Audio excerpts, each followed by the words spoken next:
मी Padma recipe मराठीमध्ये तुम्हा सर्वांचं खूप खूप स्वागत आहे। आज आपण चिकन ढाबा स्टाईल बघणार आहोत, ते म्हणजे चिकन मसाला। तर त्यासाठी आपल्याला काय साहित्य लागतं आणि काय करावं लागतं सुरुवातीला तर ते बघूया। इथे मी हे चिकन घेतलेलं आहे अर्धा किलो आणि त्याला लागणारं साहित्य म्हणजे अद्रक लसूण पेस्ट, निंबाचा रस, हळद आणि मीठ। सुरुवातीला आपण याला मॅरिनेट करायचं आहे। तर लसूण अद्रक पेस्ट टाकली, निंबाचा रस,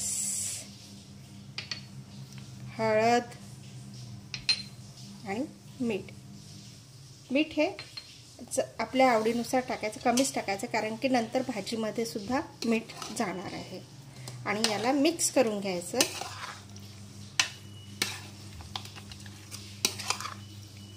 छान मिक्स करून घ्यायचं।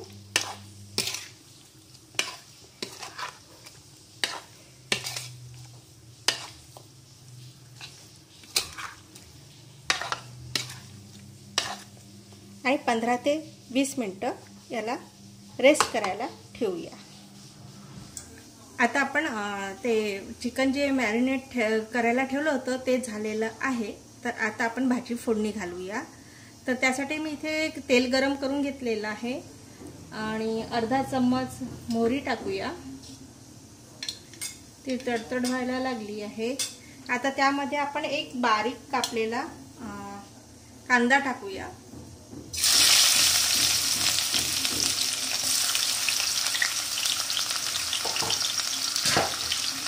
त्याला छान परतून घ्यायचं।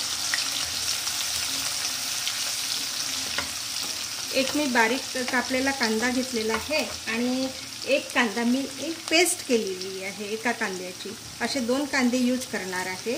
तर एक कांदा बारीक कापलेला आहे आणि एका कांद्याची मी पेस्ट केलेली आहे। तर याला छान आधी आपण परतून घ्यायचं। छान त्याचा सोनेरी कलर येतो।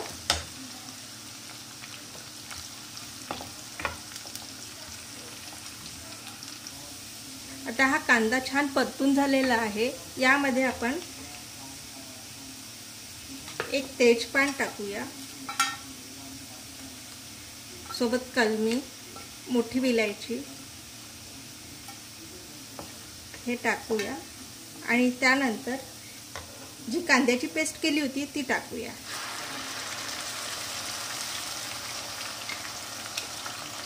आणि याला छान परतून घ्यायचं 5 मिनिटं।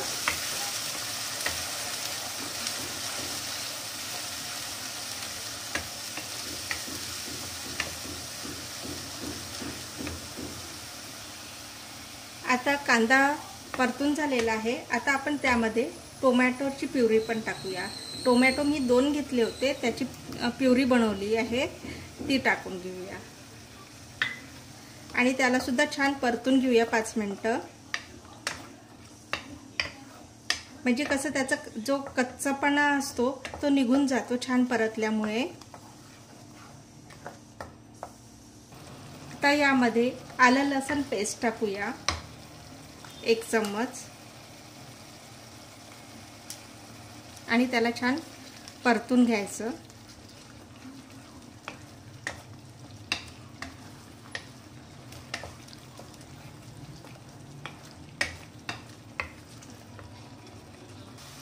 आता आपलं हे सर्व पेस्ट जे आहे ते छान परतून झालेली आहे। आता आपण त्यामध्ये मसाले टाकूया। सर्वप्रथम लाल तिखट टाकूया। लाल तिखट हे आपल्याला आवडीनुसार टाकायचं आहे, म्हणजे जेवढं आपल्याला हवं तेवढं। इथे मी 2 चम्मच टाकते आहे। हळद,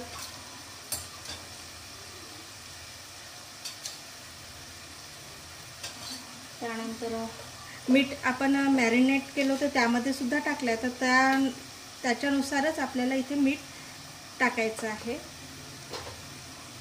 त्यानंतर जिरं पावडर, धणे पावडर आणि गरम मसाला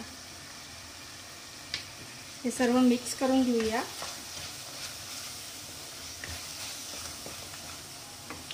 5 मिनिटं छान त्यांना तेलामध्ये होऊ द्यायचं.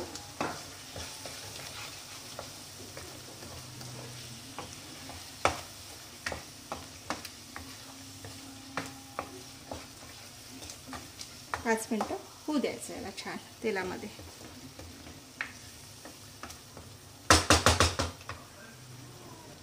आता हा छान परतून झालेला आहे, छान तेल सुटलेलं आहे याला. आता आपण याच्यामध्ये जे मॅरिनेट केलं होतं ते चिकन टाकूया आणि याला मिक्स करून घेऊया.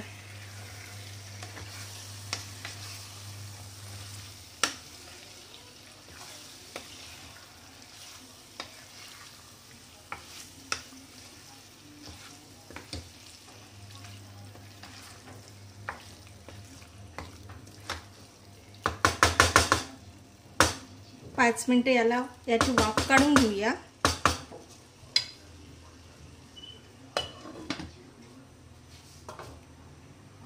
आता 5 मिनिटं झालेले आहेत.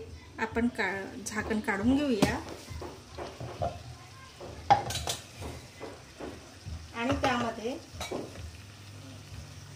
अर्धा कप पाणी टाकूया. जास्त नाही टाकायचं, अर्धा कपच टाकायचं, कारण की आपल्याला मसाला चिकन बनवायचा ना, त्यामुळे अर्धा कपच पाणी टाकायचं.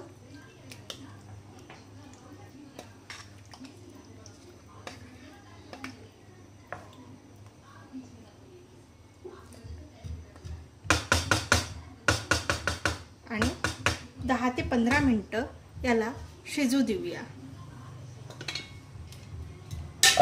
लीड झाकून घेऊया आणि 10 ते 15 मिनिटं शिजून घेऊया. आता 15 मिनिटं झालेले आहे. आता आपण चेक करूया.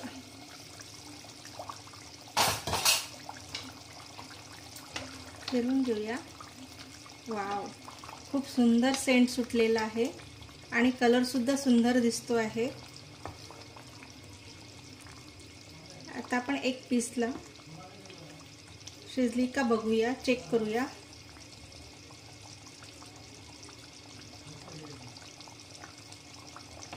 जाते आहे, शिजली आहे, याचा अर्थ शिजली आहे.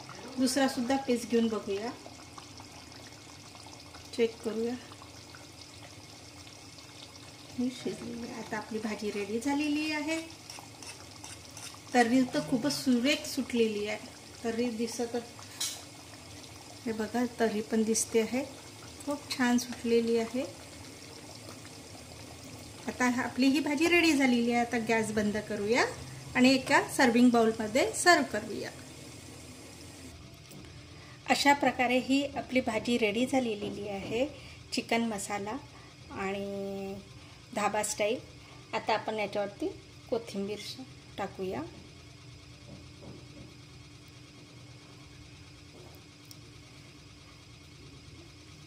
मसाला करायचा असल्यामुळे याला आपण ग्रेव्ही केलेली नाही आहे, फक्त मसाला आहे हा पूर्ण. आणि समजा ग्रेव्ही करायचं राहिलं तर याच्यामध्ये थोडं आणखी पाणी टाकायचं, म्हणजे तो ग्रेव्ही होतं. तर अशा प्रकारे ही भाजी आपली रेडी झालेली आहे. आवडली तर लाईक करा, शेअर करा, सबस्क्राईब करा आणि बेल आयकॉन आहे त्यालासुद्धा क्लिक करा. वेळात वेळ काढून तुम्ही ही रेसिपी बघितल्याबद्दल खूप खूप धन्यवाद. थँक्यू. Bye bye. पुन्हा भेटूया एका नव्या रेसिपीसोबत.